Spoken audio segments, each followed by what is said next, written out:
Од една страна новата влада ветува укинување на радиодифузната такса, а од друга страна Сања Лукаревска, новата директорка на управата за јавни приходи, ги предупредува граѓаните и фирмите кои имаат неплатени сметки заклучно со 30 јуни 2017 година да ги подмират, за да не им бидат блокирани сметките. Граѓаните и фирмите кои имаат неплатена радиодифузна такса до 30.6.2017 година да извршат плаќање на долговите во најкусо време, бидејќи управата за јавни приходи ќе отпочне со постапки за присилна наплата.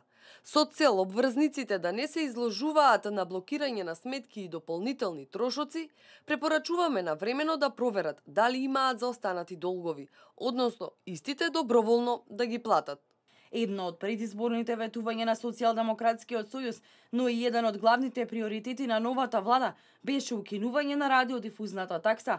Премиерот Зоран Заев ветуваше дека законски решенија би можеле да се донесат до крајот на мај и почетокот на јуни. Интересот на граѓаните се разбира, ние најавивме многу значајни мерки кои што некои се врзани дури и со рокови.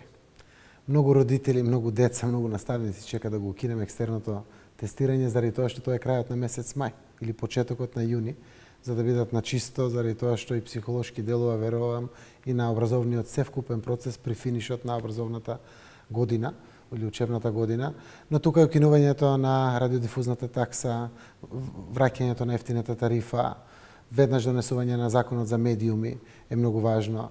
Одредени социјални мерки кои што ги ветивме се возможни без било какви промени на буџетот веднаш како законски решенија.